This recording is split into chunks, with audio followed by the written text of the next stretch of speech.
na talakay natin noong nakaraan na talagang mahal ng Diyos ang bawat isa sa atin. Sigurado tayo diyan. Kaya kunting tiis, no? Gaya ng binanggit na Roma 15:4, nagbibigay ang ipinasulat ng Diyos mga bagay nung una para matuto tayo. Para tayo ay matuto. Ano natutuhan natin? Natutuhan natin na pansamantala lang ang kalagayan na pinahintulot ng Diyos sa ngayon. Pinahintulutan niya. Pansamantala lang ito. Darating din talaga ang panahon na lulutasin ng Diyos ang lahat ng problema ng tao. Para magulang lang yan eh. Di ba kapag yung anak ay kailang operahan, pansamantala mong pinahintulutan siya na maoperahan. Daranas ng gayong masakit na operasyon. Pero pagkatapos naman noon, siyempre ginhawa. Kung halimbawa ay inoperahan siya ng isang bagay, kailangan gawin para patuloy siyang mabuhay. Pansamantalang pinahintulutan magulang yun. Ganon din si Jehovah. At pagkatapos ito ang pangako ng Diyos. Ang ganda ng mga pangako. Kaya magandang pakatandaan ang pangakong ito. Pinasulat niya sa Biblia, sabi nga doon sa Roma 15:4, ipinasulat niya ang mga bagay noon para sa ating ikatututo. Matuto tayo. Kaya ano yung mga bagay na pinasulat ng Diyos na Jehovah? Kunin natin ang isang sample na problema. Ang problema sa pagkain. Ang hirap kaya niyan. Ay, hindi pa pwedeng wala tayong pagkain. No? Ang mga magulang talagang binibigyan kumindahan ng mga magulang, ama at ina na nagsisikap talaga na maglaan ng pagkain sa kanilang mga anak. Kasi bakit? Kasi mahal ng Diyos ang pamilya. At yung mga pagsisikap ng magulang na laanan ang kanilang mga anak, pinahalaga ng Diyos sapagkat darating panahon, hindi na maging ganito kahirap ang buhay natin. Napakahirap kaya ng buhay natin sa ngayon.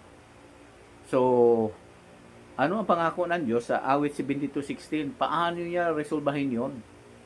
Ang pangako niyo sinasabi na magkakaroon ng saganang butil sa lupa. Ayan. Isipin mo na magkaroon ng saganang butil sa lupa. Pero magandang basahin natin talaga mula sa Biblia. Halimbawa, sa awit 72:16, ang ganda ng pagkakasabi rito. Magandang basahin talaga sa Biblia. 16. Ito rin pangako ng Diyos kung paano niya tayo tutulungan ang mga magulang, mga pamilya sa hirap ng buhay sa ngayon. Magkakaroon ng saganang butil sa lupa, mag-uumapaw ito sa tuktok ng mga bundok. Mananagana ang bunga niya gaya ng salibanon.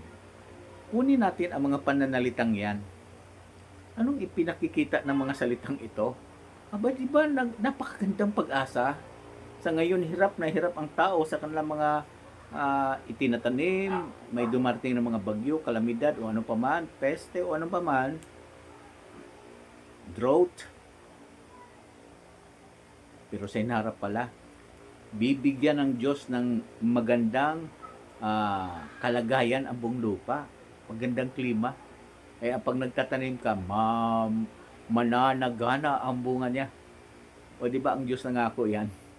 At alam natin, pag nangako ang Diyos, tutuparin niya.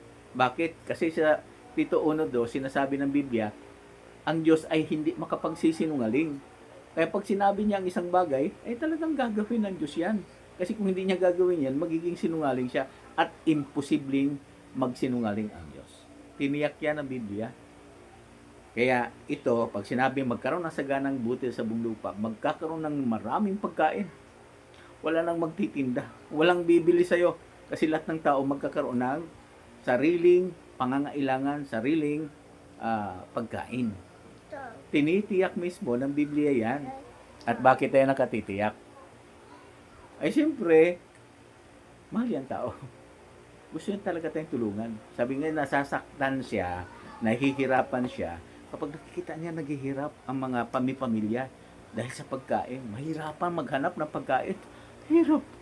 Pero, nangako ang Diyos, re-resolbahin niya ang problemang iyan sa hinaharap. Hindi lamang sa isang bansa, kundi sa buong globo. Kaya sinabi ito, magkakaroon ng saganang butil sa lupa, sa buong lupa. So, Ano ang ating aasahan kapag mangyari yan? O guni-gunihin nyo, lahat kayo ay hindi na mahirapan pumunta sa palengke para bumili at mahal ng presyo sa hinaharap. Magkaroon ng saganang pagkain ang mga tao. So, di ba ang ganda? Ang ganda ng pangako.